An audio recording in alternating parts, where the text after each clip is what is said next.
வணக்கம். பிப்ரவரி 19ஆம் தேதி இன்னைக்கான முதல் பதிவு. பங்குச்சந்தையில் நடந்த சில விஷயங்களை விரைவாக பார்க்கலாம். முக்கியமான தகவல், நான் செபி ரெஜிஸ்டர்ட் அட்வைசர் கிடையாது. நம்ம சேனல்ல இருந்து எப்போதுமே ஸ்டாக் ரெக்கமெண்டேஷன்ஸ் கிடையாது. யூடியூப் சேனல் மட்டும் இல்லைங்க, மற்ற சோஷியல் மீடியா பிளாட்ஃபார்மான இன்ஸ்டாகிராம், வாட்ஸ்அப், டெலிகிராம்ல இருந்து கூட நம்ம ஸ்டாக் ரெக்கமெண்டேஷன்ஸ் வழங்குவதில்லை. மேலும் பணத்தை வாங்கிட்டு எந்த சேவையும் வழங்குவது இல்லை. பல போலியான குரூப் இயங்கிட்டு இருக்கு. தயவு செய்து ஜாகிரதையாக இருங்க. இந்த வீடியோவில் காட்டக்கூடிய அனைத்து கம்பெனிகளும் வெறும் இன்ஃபர்மேஷனல் பர்பஸ்க்காக மட்டுமே முதலீடு செய்யுங்கன்னு சொல்கிற வீடியோ கிடையாது. எந்த ஒரு முதலீட்லையும் ரிஸ்க் இருக்கும். ரிஸ்க் புரியாமல் இன்வெஸ்ட் செய்யாதீங்க. ரிஸ்க் புரியலன்னா தயவு செய்து இன்வெஸ்ட்மெண்ட்டை தவிர்த்துருங்க. நம்ம ருபி டிரைவர் சேனலை ஆதரிக்கிற அனைத்து நல்ல உள்ளங்களுக்கும் நன்றி. சில இண்டிவிஜுவல் ஸ்டாக்ஸ் மற்றும் செய்திகள் விரைவாக பார்க்கலாம். நேற்று பிப்ரவரி 18ஆம் தேதி நிஃப்டி ஃபிளாட்டாக க்ளோஸ் ஆயிருக்கு. ஃபாரின் இன்ஸ்டிடியூஷனல் இன்வெஸ்டர்ஸ் 14,500 கோடி ரூபாய்க்கு வாங்கி இருக்கிறாங்க. 9,700 கோடி ரூபாய்க்கு விற்பனை செய்திருக்கிறாங்க. நெட் பையர்ஸாக மாறி இருந்திருக்கிறாங்க 4,800 கோடி ரூபாய்க்கு. டொமஸ்டிக் இன்ஸ்டிடியூஷனல் இன்வெஸ்டர்ஸ் 12,800 கோடி ரூபாய்க்கு வாங்கி இருக்கிறாங்க.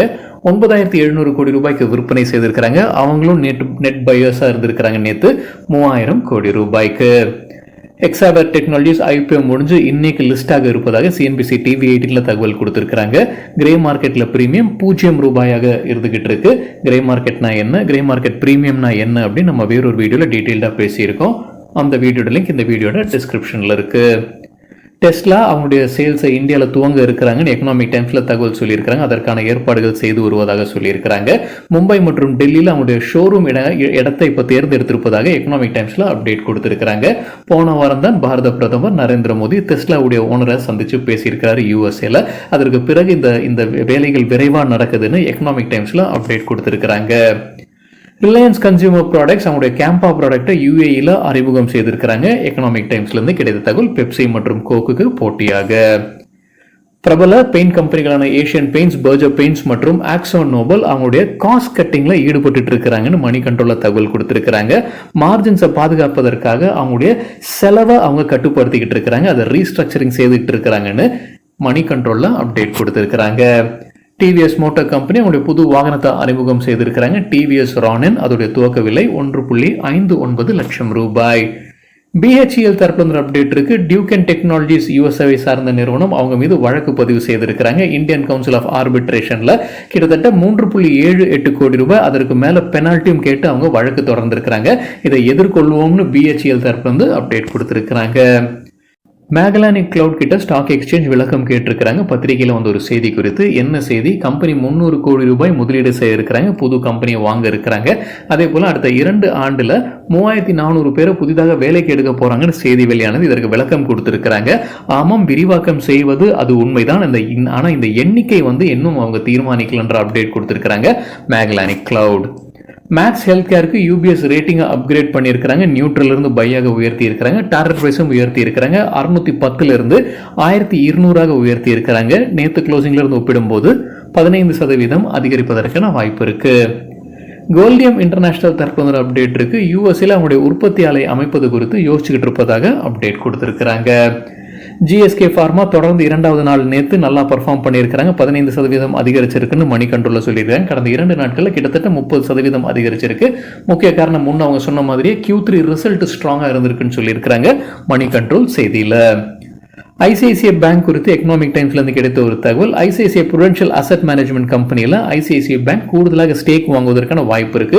கூடுதலாக 3% ஸ்டேக் புரூடென்ஷியல் பிஎல்சி கிட்ட இருந்து வாங்குவாங்கன்ற எதிர்பார்ப்பு.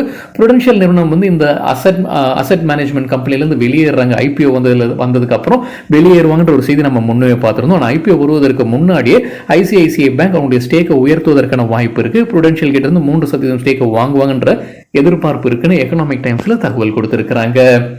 மார்கன் ஸ்டான்லி சில சிமெண்ட் ஸ்டாக்ஸ்க்கு அவங்க ரேட்டிங் டார்கெட் கொடுத்திருக்காங்க. அல்ட்ராடெக் சிமெண்ட்டுக்கு தொடர்ந்து ஓவர் வெயிட் ரேட்டிங் கொடுத்திருக்காங்க. எதிர்பார்க்கிற டார்கெட் 13,650, கொடுத்திருக்கிற கால அளவு 12 மாதங்கள். அதே போல அம்புஜா சிமெண்ட்ஸ்க்கு அவங்க கொடுத்திருக்கிற டார்கெட் 590. ஏசிசிக்கு ரேட்டிங்கை டவுன்கிரேட் பண்ணியிருக்காங்க அண்டர் வெயிட்டாக. என்ன டார்கெட் அப்படின்றது எனக்கு அந்த செய்தியில இருந்து கிடைக்கல. ஆர்விஎன்எல் தரப்பு அப்டேட் இருக்கு. அவங்களுக்கு ரயில் இன்ஃப்ராஸ்ட்ரக்சர் டெவலப்மெண்ட் கம்பெனி கிட்ட இருந்து ஒரு கான்ட்ராக்ட் கிடைச்சிருக்கு 554 கோடி ரூபாய். வேதாந்தா குறித்து எக்கனாமிக் டைம்ஸ்ல இருந்து கிடைத்த ஒரு தகவல். நம்ம நேத்தே செய்தி பார்த்துருந்தோங்க. வேதாந்தாவுடைய கிரெடிட்டர்ஸ், கடன் கொடுத்தவர்கள் வந்து ஒரு மீட்டிங்ல வராங்க. டிமர்ஜர் குறித்து அவங்க ஒப்புதல் கொடுக்கறாங்க அப்படின்ற செய்தி நம்ம பார்த்திருந்தோம். அதன்படி 83% கிரெடிட்டர்ஸ் வந்து ஒப்புதல் வழங்கி இருக்கிறாங்க. குறைந்தபட்சமா 75% தேவைப்பட்டது. ஆனா 83% கிரெடிட்டர்ஸ் அந்த டிமர்ஜருக்கு ஒப்புதல் வழங்கி இருக்கிறாங்க. 5 இண்டிபெண்டன்ட் என்டிட்டிஸா மாறப்போகுது இந்த டிமர்ஜருக்கு பிறகு. இந்த செய்தி நம்ம முன்னே பார்த்ததுதான். தெரியாதவங்களுக்காக சின்ன பின்னணி. Vedanta aluminium, Vedanta oil and gas, Vedanta power, Vedanta steel and ferrous materials, Vedanta limited, இந்த கம்பெனிகள் தான் இருக்கும் டிமர்ஜருக்கு பிறகு. வேதாந்தால ஒரு ஷேர் வைத்திருந்தா இந்த அனைத்து கம்பெனிகளும் ஒவ்வொரு ஷேர் கிடைக்கும்ன்றது நம்ம முன்னே பார்த்த செய்தி தான். இப்போ அதற்கு இப்போ கிரெடிட்டர்ஸ் 83% கிரெடிட்டர்ஸ் ஒப்புதல் வழங்கி இருக்கிறாங்க.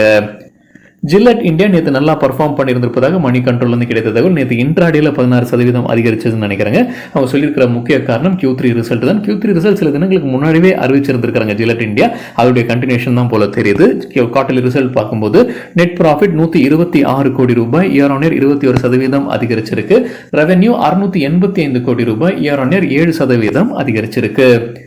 டிரான்ஸ்ஃபார்மர்ஸ் அண்ட் ரெக்டிஃபயர்ஸ் அவங்களுக்கு ஒரு ஆர்டர் கிடைச்சிருக்குன்னு சொல்லியிருக்காங்க. யோசங் TND இந்தியா பிரைவேட் லிமிடெட் கிட்ட இருந்து 166 கோடி ரூபாய் மதிப்பிற்கான ஆர்டர் இது. ரிலையன்ஸ் இன்ஃப்ராஸ்ட்ரக்சர் புது பிசினஸ்ல இறங்குவதாக எக்கனாமிக் டைம்ஸ்ல இருந்து கிடைத்த ஒரு தகவல்.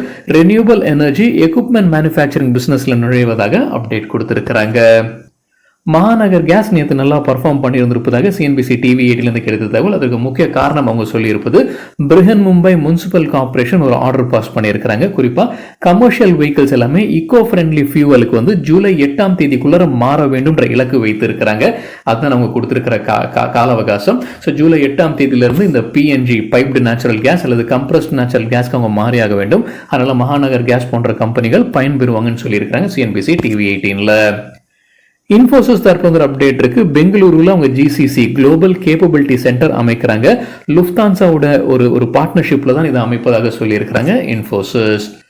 லார்சன் அண்ட் டியூப்ரோ தரப்புல அப்டேட் இருக்கு. கம்பெனி ஒரு புது முதலீடு செய்றாங்க. L&T special steels and heavy forgings private லிமிடெட்ல மீதம் இருக்கிற 26% ஸ்டேக்கையும் வாங்குறாங்க L&T. யார்கிட்ட இருந்து? Nuclear power corporation of India limited கிட்ட இருந்து 170 கோடி ரூபாய்க்கு. கோடெக் இன்ஸ்டிடியூஷனல் ஈக்விட்டிஸ் அவங்களுக்கு பிடித்த 4 IT ஸ்டாக்ஸோட பெயர்கள் சொல்லியிருக்கிறாங்க. இன்ஃபோசிஸ், TCS, கோஃபோர்ஜ் மற்றும் பர்சிஸ்டன்ட் சிஸ்டம்ஸ். மாவானா சுகர்ஸ் குறித்து எக்கனாமிக் டைம்ஸ்ல இருந்து கிடைத்த ஒரு தகவல். ப்ரொமோட்டர்ஸ் வந்து இன்சைடர் ட்ரேடிங்ல ஈடுபட்டு இருந்திருக்காங்க. செபி விசாரணை நடத்திட்டு வந்திருக்காங்க.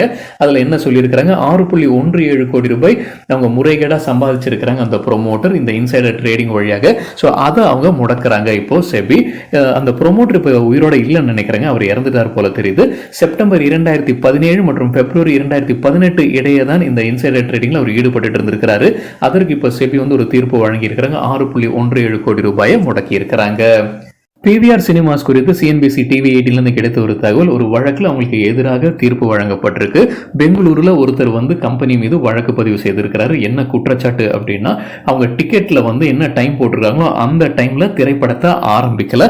அதற்கு பதிலாக அவங்க அட்வர்டைஸ்மெண்ட் போட்டுட்டு இருந்திருக்காங்க. 25 நிமிடம் அட்வர்டைஸ்மெண்ட்டே ஓட்டிக்கிட்டு இருந்திருக்காங்க. அதனால அவர் கோர்ட்டுக்கு போயிருக்கிறாரு. இப்போ அவருக்கு சாதகமா தீர்ப்பு வந்திருக்கு. PVR சினிமாஸ் கிட்டத்தட்ட 20,000 ரூபாய் வந்து அவருக்கு கட்ட சொல்லி ஆர்டர். அது மட்டும் இல்லாம 8,000 ரூபாய் அவர் வழக்கு நடத்தினதால அதுவும் அவருக்கே கொடுக்கணும். 1 லட்சம் ரூபாய் கன்சூமர் வெல்ஃபேர் ஃபண்டுக்கு அவங்க பேமெண்ட் பண்ணணும் ஆர்டர் பாஸ் பண்ணியிருக்கிறாங்க. தகவல் கிடைத்தது CNBC TV18ல இருந்து. 9 large cap stocks dividend yield 11% கொடுத்திருக்கு. கடந்த 12 மாதத்துல அந்த டிவிடெண்ட் ஈல்ட் 11% வரைக்கும் கொடுத்திருக்கிற சில 9 லார்ஜ் கேப் ஸ்டாக்ஸ் உடைய பட்டியல் எக்கனாமிக் டைம்ஸ்ல கொடுத்திருக்காங்க.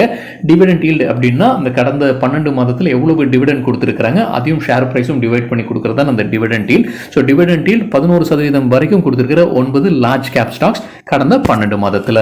வேதாந்தா கடந்த 12 மாதத்துல ஒட்டுமொத்தமா கொடுத்திருக்கிற டிவிடெண்ட் ஈல்ட் பார்க்கும்போது 11%. கோல் இந்தியா டிவிடெண்ட் ஈல்ட் கொடுத்திருப்பது 9%. ஒட்டுமொத்த டிவிடெண்ட் 31 ரூபாய் 60 பைசா. ONGC கொடுத்திருக்கிற டிவிடெண்ட் 17 ரூபாய் 50 பைசா. Dividend yield 8%. இந்துஸ்தான் ஜிங்க் கொடுத்திருக்கிற டிவிடெண்ட் 29 ரூபாய். Dividend yield 7%. Hero MotoCorp dividend yield 6%. ஒட்டுமொத்த டிவிடெண்ட் கொடுத்திருப்பது 240 ரூபாய். BPCL ஒட்டுமொத்தமா 15 ரூபாய் 50 பைசா டிவிடெண்ட் கொடுத்திருக்காங்க கடந்த 12 மாதத்துல. Dividend yield 6%. Indian Oil Corporation dividend yield 6% கொடுத்திருக்கிற டிவிடெண்ட் 7 ரூபாய். Power Grid Corporation of India 15 ரூபாய் டிவிடெண்ட் கொடுத்திருக்காங்க. டிவிடெண்ட் ஈல்ட் 6% கடந்த 12 மாதத்துல.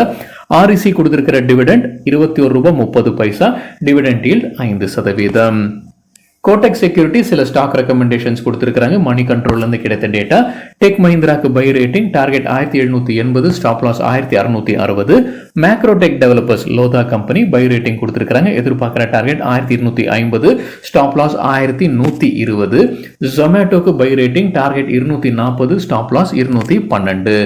சாம்கோ செக்யூரிட்டி சில ஸ்டாக் ரெக்கமெண்டேஷன்ஸ் கொடுத்திருக்காங்க. மணி கண்ட்ரோல்ல இருந்து கிடைத்த தகவல். அஜந்தா ஃபார்மாக்கு buy rating target 3080, stop loss 2620. InterGlobe ஏவியேஷனுக்கு buy rating target 4720, stop loss 4170. Gainers with high volume பட்டியலை விரைவாக பார்க்கலாம். இது நேத்துக்கான டேட்டா. ஹை வால்யூம் எப்படி சொல்றேன்னா, நேத்து வால்யூமுடன் கடந்த 10 நாளுக்கான ஆவரேஜ் வால்யூமை ஒப்பிடும்போது 100% மேல இருக்கிற சில ஸ்டாக்ஸ் கெய்னர்ஸ் சொல்லும்போது நேத்து ஷேர் பிரைஸ் அதிகரித்திருக்க வேண்டும். ஜில்லட் இந்தியா 10% ஷேர் பிரைஸ் அதிகரித்தது, 2090% வால்யூம் அதிகரித்தது. என்எல்சி இந்தியா 9% ஷேர் பிரைஸும் 348% வால்யூம் அதிகரிப்பு. கிளாக்ஸோஸ்மித்லைன் 8% ஷேர் பிரைஸ் அதிகரித்தது, 2900% வால்யூம் அதிகரித்தது. தெர்மேக்ஸ் 7% ஷேர் பிரைஸும் 200% வால்யூம் அதிகரிப்பு. சாந்தூர் மேங்கனீஸ் 5% ஷேர் பிரைஸ் உயர்ந்தது, 2300% வால்யூம் அதிகரிப்பு. சென்கோ கோல்ட் 5% ஷேர் பிரைஸும் 619% வால்யூம் அதிகரிப்பு. கன்கார்ட் பயோடெக் 5% ஷேர் பிரைஸும் 130% வால்யூம் அதிகரிப்பு. லூசர்ஸ் வித் ஹை வால்யூம் பட்டியலில் ஜென் டெக்னாலஜிஸ் 10% வீழ்ச்சி, 894% வால்யூம் அதிகரிப்பு. பிடிசி இண்டஸ்ட்ரீஸ் 10% சரிந்தது, 626% வால்யூம் அதிகரிப்பு. எஸ்பி அப்பரல்ஸ் 10% வீழ்ச்சி, 229% வால்யூம் அதிகரிப்பு. ஷாலிமார் பெயிண்ட்ஸ் 10% வீழ்ச்சி, 124% வால்யூம் அதிகரிப்பு. Rate gain travel technologies 9% சரிந்தது, 124% volume அதிகரிப்பு. மஹிந்திரா லாஜிஸ்டிக்ஸ் 8% வீழ்ச்சி, 489% அதிகரித்தது வால்யூம். வெல்ஸ்பன் என்டர்பிரைசஸ் 7% வீழ்ச்சி, 213% வால்யூம் அதிகரிப்பு. சரிங்க, இதுதான் சில விஷயங்கள் என்னுடைய பார்வைக்கு எட்டியது. நன்றி, வணக்கம்.